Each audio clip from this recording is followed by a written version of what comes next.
boys and girls, happy Monday. Welcome back to school. We've been looking at, through reading and writing, our fairy tales. Today, we're going to continue looking at fairy tales this entire week, but we're going to talk about ways authors adapt fairy tales. We've talked about how fairy tales are passed down from generation to generation, and they're all retold, and every author that retells them changes something just a little tiny bit, okay? We're going to look at today how authors fracture them, and when they fracture them, they change something big.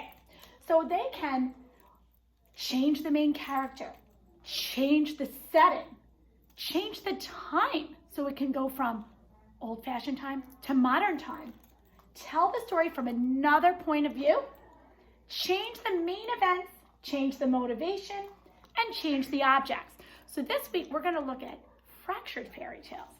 So we have read the story Goldilocks and the Three Bears. We had three bears and Goldilocks, and they had porridge, a chair, and big beds. Today, we are going to read Goldilocks and the Three Dinosaurs. So think about what might be changed in this story. Goldilocks and the Three Dinosaurs by Mo Williams. Once upon a time, there were three dinosaurs. Papa Dinosaur, Mama Dinosaur, and some other dinosaur who happened to be visiting from Norway. One day, for no particular reason, the three dinosaurs made up their beds, positioned their chairs just so, and cooked 3 bowls of delicious chocolate pudding at various room temperatures. "Oh boy," said Papa Dinosaur in his loud, booming voice. "It's finally time to leave and go to the, someplace else. He. Yes," continued Mama Dinosaur. "I sure hope no innocent little succulent children happen to be by our unlocked home somewhere where we're, someplace else." Then the other dinosaur made a loud noise that sounded like a big evil laugh, but was probably just a polite Norwegian expression. Ha, ha, ha! The three dinosaurs went someplace else and were definitely not hiding in the woods, waiting for an unsuspecting kid to come by. Sure enough, 5 minutes later, a poorly supervised little girl named Goldilocks came traipsing along. Just then, the forest boomed with what could have been a dinosaur yelling, "Gotcha!" But I'm pretty sure she was just the wind.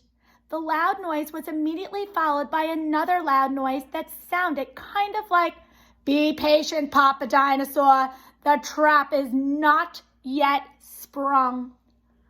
But that could have been a rock falling or a squirrel. Either way, Goldilocks was not the type of little girl who listened to anyone or anything.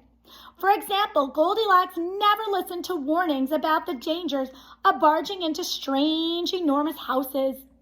So as soon as Goldilocks came across a strange, enormous house, she barged right in. "Welcome, tee-hee!" Inside, Goldilocks immediately smelled the 3 bowls of delicious chocolate pudding.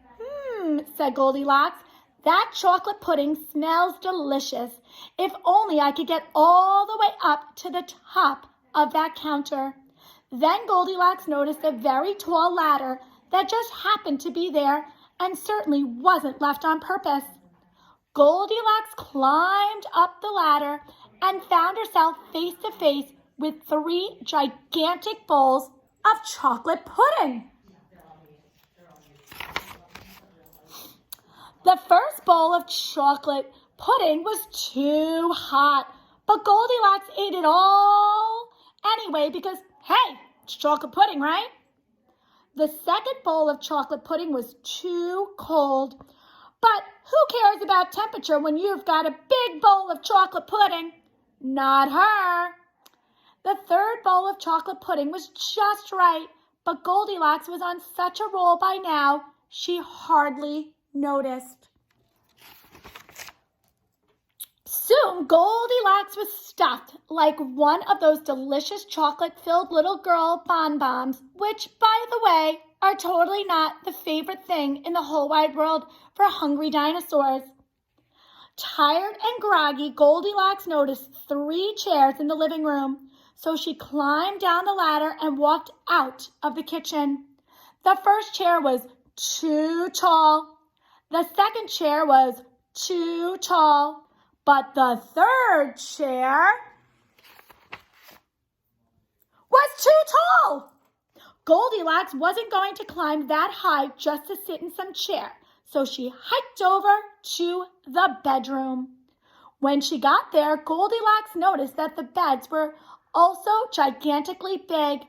"What is going on around here?" groaned the exhausted girl. "The bears that live here must be nuts."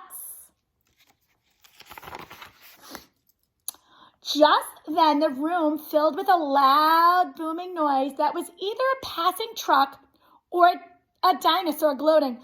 "A few more minutes and she'll be asleep. Delicious chocolate-filled little girl bonbons are yummier when they're rested." Even a little girl who never listened to anyone or anything had to hear that. Uh-oh.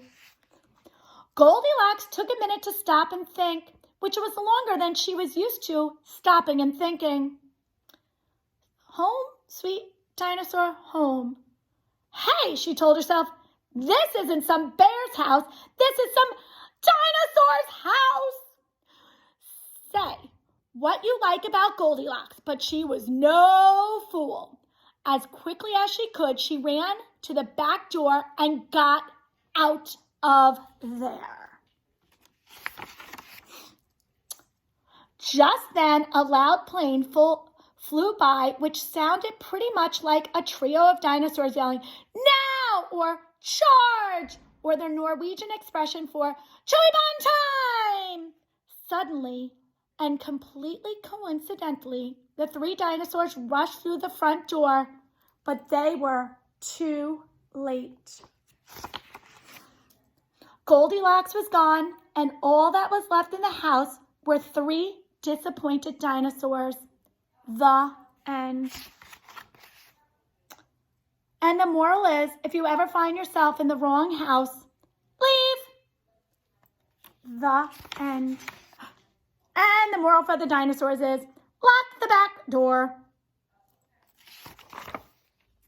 Okay, so boys and girls, today I want you to answer the question, how did Mo Williams change Goldilocks and the 3 dinosaurs from the original version, to this version? Can't wait to hear your answers. Have a nice day, boys and girls. Bye.